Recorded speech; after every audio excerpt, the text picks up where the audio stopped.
to go download, rate, and subscribe to the podcast. 415ers, anywhere you get your podcasts, Apple, Spotify, Google Play, wherever you go, please rate and subscribe to the podcast. Evan Giddings and Marc Grandy with you as always.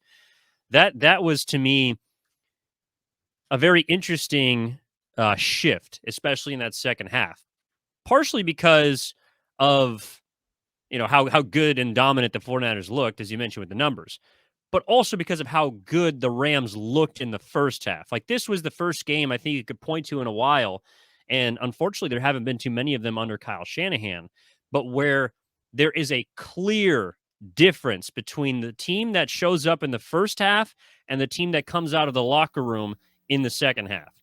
Now, a couple of things that I jotted down, Mark, that I was maybe curious if the 49ers could correct. Obviously, this is a one-game sample. We're not exactly sure if it will continue to roll throughout the season. Hopefully they do after the bye. Last year, the San Francisco 49ers in the red zone were number one in the NFL, converting about 66% of red zone attempts into touchdowns. Entering today, they were at 52%, a large drop-up. Today in the red zone, they were 3 of 4 in turning them into touchdowns 2 times in the second half. The 49ers entering today this season had been outscored in the third quarter 49-13. They had been dominated in second halves, but specifically in that third quarter, they shut out the Rams. And in the second half, overall, they put up, of course, 21 points, part of the game's final 24. Sean McVay, after halves with leads. I know you tweeted this out. We talked about it during the game. It was 50-1 entering the game with a lead at the half. I know it's only a field goal, but in order to earn such a dominant record, you got to be good with any sort of lead, nonetheless a small one. The Niners, for the second time, again, 50-1. The only other time that a team had beaten them with a down at the half was the Niners in last year's regular season finale.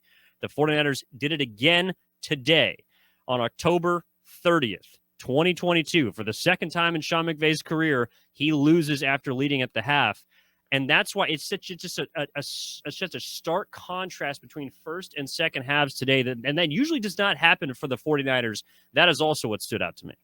Yeah, no, I'm totally with you. The defense was incredible. I mean, you obviously aren't going to overcome that first half deficit with those numbers for Sean McVay, like you're mentioning, without complementary football, the offense playing well, and then, of course, the defense as well. And the offense, we've talked about it, the Christian McCaffrey catch, and then the Christian McCaffrey run, and then the George Kittle touchdown catch on another nice throw from Jimmy Garoppolo. I know we'll spend some time on him in a bit. I think maybe his best game of the year. The Niners also, I think, were aided by the Rams' mistakes. I mean, there was... I think it was after the Christian McCaffrey score made it a 10-point lead. The next drive for the Rams, they had a 3rd and 5. Allen Robinson, who was maybe had his best game as a Ram, 5 catches for 54 yards, caught a nice pass on 3rd and 5, got the first down, immediately got up and barked something at Talanoa Hufanga, got right in his face. It was a taunting penalty. They still get the first down, but it pushes them back 15 yards. You're down by 10 in the fourth quarter, and you get called for a taunting penalty. That is just absolutely inexcusable. You can't have that. Soon thereafter, it was a 3rd and 2. Tyler Higbee on a shallow cross, kind of somewhat of a pick play. He drops what might have been a walk-in touchdown. I mean, there was no one on that side of the field. He had Cooper Kupp ahead of him to maybe block the safety. I think it was Hufanga on that side of the field. There was a very good chance that Higbee scores a touchdown. If not, gains 30, 40, 50 yards before being pushed out of bounds by whoever it is back there for the 49ers. The Niners were obviously fantastic in the second half of this game, and they deserve to win based on their performance alone. But you could kind of see the Rams shoot themselves in the foot. The penalties, the drop by Higbee. I mean, we've talked about the Rams a lot on the pod, Evan, even, weeks the Niners aren't playing them. This is a Rams team that is really, really struggling, especially on offense. They don't seem to have it, whatever it is. I mean, this was off of a bye, and they come out with this performance in the second half. Pretty disgusting if you're a Rams supporter, if you're a Rams fan, if you're on that Rams team. You come out after a bye and come out with that performance, make those kinds of mental mistakes. Pretty bad for the Rams all the way around. They were decent in that first half. Again, they had that 14-10 lead at the break. But to come out with that second half performance, terrible, terrible for the Rams. 3-4. They've already had their bye. They're getting a little bit healthier as the season goes along, but does not look good for the Rams. And they did not do anything positive in that second half. No, I thought they did a pretty good job of protecting Stafford in that first half, and that's probably why you see 2 touchdown drives finishing the half for the Rams. He throws for 150 yards in the first half, the majority of his buck 87. But then once the 49ers got that lead back, and also look, the second half didn't necessarily start off on the right foot for the 49ers too. I know it wasn't, calamitous like it was in previous games this year, but I mean, look, San Francisco has to burn a timeout 2 plays into the second half, starting with the ball, and you're like, what are we doing? They don't turn that drive into any points, and you might be saying, wow, okay, just gave the ball back to the Rams second half. Here we go again. And that's also, interestingly enough, when I think things began to get a little chippy. I mean, Jalen Ramsey was barking at some of the Niners players, as he usually does, and apparently as he usually does with Robbie Gould. Interestingly enough, I thought it was pretty funny that the kicker for the 49ers is getting in the face of the the Rams secondary member. But, you also see Trent Williams getting into it with Ashawn Robinson on the defensive line there. And I just got to say this before we go any further, Mark. I don't know who would fill out the roster for the rest of the all you don't want to fight team, but Trent Williams is certainly in the starting 5. He's in the starting 5. You're starting 11. Your top 3. Your top 2. Trent Williams is at the top of my list of guys I do not want to mess with in the NFL. Oh, a guy that big who can move like he can move? Yeah, I'm with you. You count me out on anything like that. I wanted to go back quickly to something you said to start that third quarter. It was that miscommunication. There was a timeout by the Niners. The next play out of the timeout was when Jalen Ramsey nearly intercepted Jimmy Garoppolo and probably should have. And then on that third down play, it was the miscommunication between Brendel, the center, and Spencer Burford, the right guard, where Burford had his head turned looking towards Garoppolo to see when the ball was going to be snapped, or to communicate that with Brendel. But the play clock was running out and Garoppolo snapped the ball. Burford wasn't ready, and Aaron Donald unblocked sacks Jimmy Garoppolo. The Niners give the ball right back to the Rams. So you're right. It did not start great in that third quarter, but the defense stood up, got the ball right back to the 49ers, and that's when Christian McCaffrey took over. So credit the defense for, I think, igniting the Niners offense. The Niners made a mistake on offense to start that third quarter. The defense stood tall, got them the ball right back, and then it was history after that. So that's a good point. The slow start out of the gates in the third quarter, but they quickly rebounded, and then they never looked back.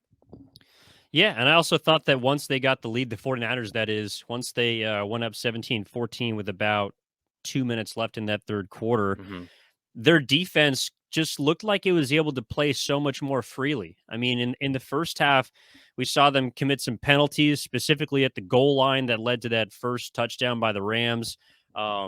Jimmy Ward, Charvarius Ward were getting tagged for laundry calls on the outside.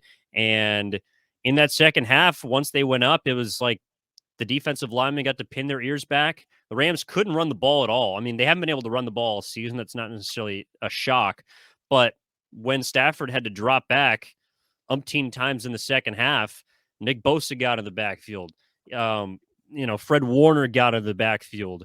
There were guys just flying seemingly from every which way, and that's where DeMeco Ryans, to me, got to also get creative. As much as Kyle Shanahan with Christian McCaffrey showed you on offense how creative he could be as a play caller, to me, once the Niners went up, that's where DeMeco Ryans and his creativity defensively also gets to shine, because it was like a weight someone just got lifted off of this team that had been stuck in the mud, and you got team leaders like George Kittle and Brandon Ayuk and Fred Warner calling out effort on both sides of the football, and the coaching staff is trying to figure things out in this 2-game skid, and things are getting ugly. And then you go into the Rams game, your ultimate get right game. And in that second half, everything went right, including, as you mentioned, a couple of missed opportunities by the Rams, a couple of penalties on their side, and the 49ers stepped on the throat of an opponent for the first time. Well, I guess you could say Carolina, but the first time since the Los Angeles Rams came to Levi's. So this was a very encouraging effort from the 49ers, and one that I felt was probably necessary going into the bye if you wanted to get right. Yeah, and I think the key defensively was, limiting the run for the Rams. And the Rams, I mean, they showed you their cards early. They were just moving off of the run from the jump. They knew they couldn't run against this Niners team. They did a little bit better in the second half, but that was after the Niners built a lead and they weren't quite stacking the box as much. 21 rushes for the Rams in this game, 56 yards. That's a little over 2.5 a pop. That is such a fantastic number for the 49ers. And I would argue the Rams run game in this game was more so than just their handoffs. I mean, they ran so many quick screens out to the side. Those are essentially runs. They go down in the book as, completions and passing yards for Stafford, but that's essentially what the Rams are, where they're at this point. Cam Akers away from the team, potentially could be traded. He was potentially involved in the trade for McCaffrey with the Panthers, but the Panthers did not want Cam Akers. Their run game, their offensive line is a mess. I know they got a little bit healthier. Their center, Brian Allen, was back this game, but their run game was terrible. The Niners did not let them get anything going on the ground, and then they could try to just limit Cooper Kupp. He's going to get his, as he did in this game.